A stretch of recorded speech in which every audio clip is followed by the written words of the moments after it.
Estudo sugere que indígenas da América do Sul descendem de asiáticos. Estudo coordenado por brasileiros encontra evidências de que os povos indígenas da América do Sul descendem de duas populações asiáticas antigas, as quais chegaram ao continente com 5.000 anos de diferença. Há 12.000 anos, aproximadamente, o homem já ocupava toda a extensão da América, estando presente ao longo dos 15.000 quilômetros que separam o Canadá, no extremo norte, e a Terra do Fogo, nos confins sul-americanos. Essas populações deram origem às atuais comunidades indígenas americanas, e, por isso, muito acreditam que eles tinham a aparência semelhante aos nativos de hoje. Contudo, essa impressão é falsa no caso da porção do continente que fica abaixo do Equador, sugere estudo publicado na revista especializada Pluzone por pesquisadores brasileiros. Segundo o artigo, os índios sul-americanos de hoje são resultado de pelo menos duas ondas migratórias vindas da Ásia em períodos diferentes, o que explica por que as tribos da América do Sul remanescentes apresentam traços tão distintos quando comparadas umas às outras, e também aos seus ancestrais. Saiba mais, dúvida em saber se a aparência dos nativos modernos se assemelhava com a dos ancestrais surgiu quando, ainda no século XIX, o pesquisador Peter Lund encontrou os primeiros crânios na região de Lagoa Santa, sítio arqueológico em Minas Gerais onde foram descobertos os restos mortais de Luzia, mulher que viveu no Brasil 11.000 anos atrás. Desde então, quase 100 outras ossadas foram escavadas na área. O próprio Lund reparou que os crânios encontrados tinham traços distintos dos já conhecidos ancestrais americanos.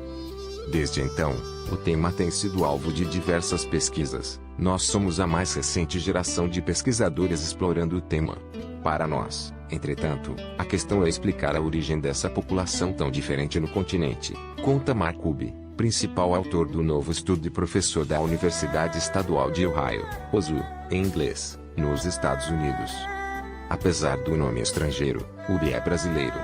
Fez doutorado na Universidade de São Paulo, USP, e trabalhou em Lagoa Santa com Walter Neves, arqueólogo e professor da USP que batizou Luzia, e André Strauss, hoje no Departamento de Evolução Humana do Instituto Max Planck de Antropologia Evolucionária, na Alemanha. Strauss, que assina o artigo com Kubi, desenvolve pesquisas sobre os rituais mortuários dos contemporâneos de Luzia. Além da USU e do Max Planck, a USP e a Universidade Federal da Bahia participaram da pesquisa. Comparações. Strauss explica que, ao contrário do que pode parecer, existe uma enorme variabilidade de tipos e morfologias cranianas na América do Sul. Alguns são muito parecidos com os de povos asiáticos, caso dos guaranis. Outros, no entanto, como os botocudos, nem tanto. O objetivo do estudo foi justamente estabelecer se essa alta variabilidade já estava presente no Holoceno inicial, conta o cientista.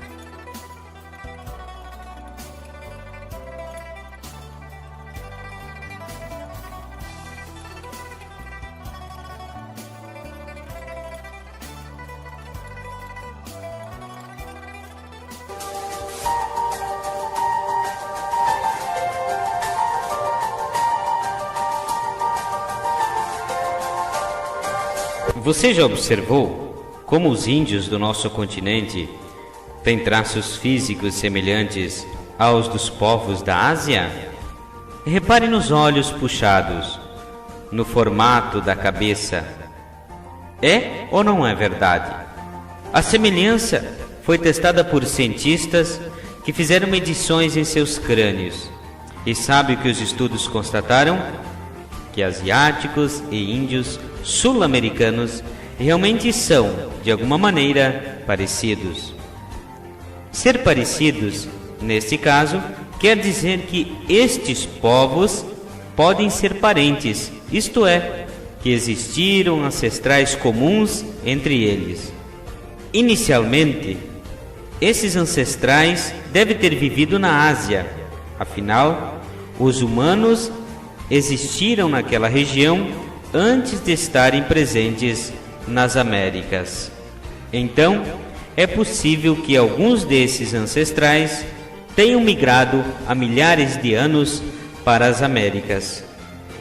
Existem algumas hipóteses de que essa migração para as Américas poderia ter ocorrido. Uma delas é a de que os ancestrais teriam entrado por um canal que hoje conhecemos como Estreito de Bering. Ué, vieram nadando? Não, não vieram nadando. Houve um período em que a Terra sofreu um esfriamento global, conhecido como glaciação, ou Era do Gelo. Aquela retratada pelo desenho mesmo. Este esfriamento, que durou milhares de anos, fez baixar o nível dos mares e a maior parte da Terra ficou coberta por gelo. Assim, no Estreito de Bering, onde hoje é mar, na época devia haver uma faixa de terra gelada, como uma ponte, que ligava o continente americano ao asiático.